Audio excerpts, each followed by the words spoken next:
All right, so let's talk about floor systems.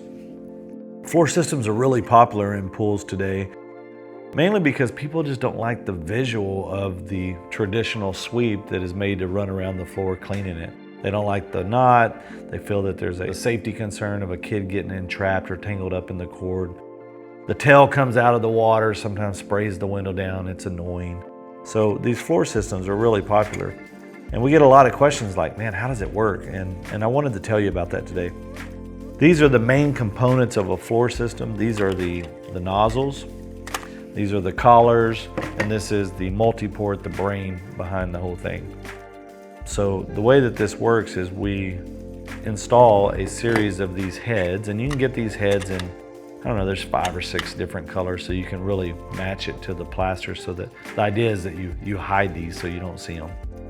And the way it works is, so there'll be 3, 4, 5, 6 of these heads all compiled together or placed together or plumbed together would be the best word, so that they make up a zone.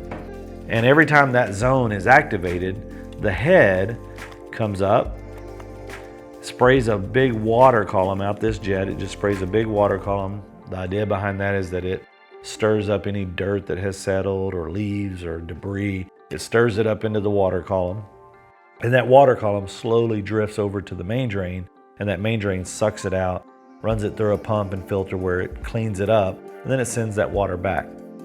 As the head pulls back in, it resets to where it's flush. So if I pause right there and show you, so this is a collar. When we're building the pool, we put these collars, we glue these collars on the pipe. This is what makes the zone. And then once we're ready, this has this little cap on it, which keeps all the construction debris, rocks, just stuff out of it, trash out of it. Once we're ready, we go ahead and we put the head in. I'm gonna drop a white head in here just so you can really see it. But ideally you'd put a black head in this. But anyway, so there's the white one. That will finish off flush with the floor. That's all you would see is just this ring right here with the nozzle, the jet in it. As the jet pops up, again, like I said, it pops up, it sprays, it goes back down. When it comes up the next time, it has rotated approximately 25 degrees. And it just keeps doing that. Every time the zone comes on, the head just rotates, and it'll just do a full circle to the point where it's blowing water everywhere, or all 360 degrees. The jet itself comes with 3 different nozzles. You got a large, a medium, and then a small nozzle. That's just changing, like if you were to put it on a step versus a bench versus just a big open floor. These jets are specified for the area that the head's placed.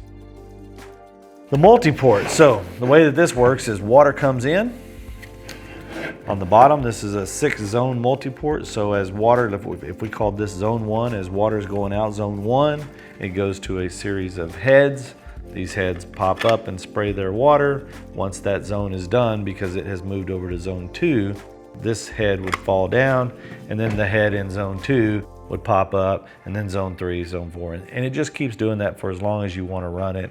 We typically tell people, just look at the pool. If you run it for 2 hours and the pool's spotless, then you're probably good. If you run it for 2 hours and it still needed more, then let's change it to 2.5 hours or 3 hours, or vice versa. Change it to 1 hour. Find that sweet spot. That sweet spot usually changes through the seasons. Obviously, when the leaves are falling, it's gonna have to run longer. But this multi-port's really cool. The way it works is this one's hydraulically driven. There's a lot of other manufacturers that make multi-ports that are driven via electricity or power of some sort. I really like the hydraulic driven ones just because they're super simple. If you look inside here, as water comes in, it sits there and spins that fan blade. As the water's going and passing through, it continues to spin the fan blade. As it spins the fan blade, I don't know if you can see it, but right there you can kind of see as I spin this, it's slow, it moves real slow, but as you spin it with water, that valve is slowly moving in there. So right now, again, the water's coming out this part of the zone, but it's transitioning to this one. And if I were to keep spinning this, you would see that valve in there is moving. So anyways, These things are super simple. Our service techs love them because they are so ridiculously simple. That's all the inner workings right there. If this thing has a problem or something like that, we just change either the gear assembly or the fan. But like I said, the service team loves them because they're just super simple to work on if you had to work on them, and they just work great. With the popularity of variable speed pumps today, this multi-port also works really good with it, because whether you run the pump slow, well then this thing can turn slow. If you run the pump fast, well then it turns faster.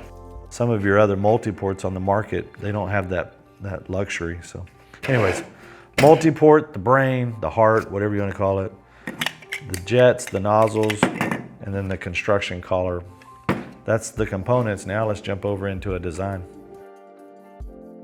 Okay, so whenever we meet a new customer, the first thing we do is we find out what all do they want, what is their dreams, what are they looking for, and then our designers do the best they can to take all those dreams and put it into a design. This here is just an example of one of those designs. This is a three-dimensional design of a backyard. And once we have this and we know that we've made a deal, we'll turn around and take this and move it over to a construction drawing. This is just a snip of the construction drawing of this pool. And what we're really focused on here is just the pool. And once we have this drawing made, we'll send this to the manufacturer of the floor system.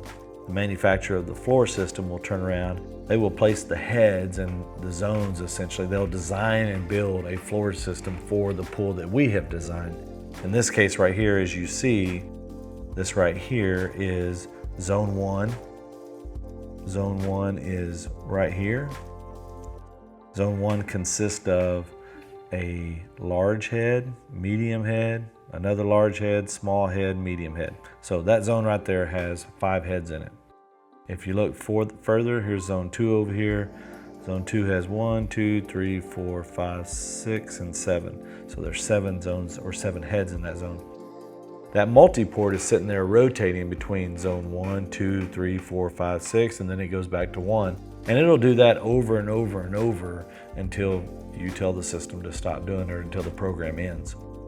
The idea is that it stirs up the debris and leaves and the things. It stirs all that up off of the floor and suspends it into that water column, and then it's slowly working itself to that drain. As it goes to the drain, that drain takes all that water out. The pump and filter cleans it all up and takes all those impurities out of the water, the debris, the leaves and stuff, and returns clean water. That's basically how the floor system works. I hope you found that information helpful in your pool design or understanding how your floor system works. If you have any questions or anything, man, just drop some comments down below and I'll do my best to answer those when I see them. Have a great day.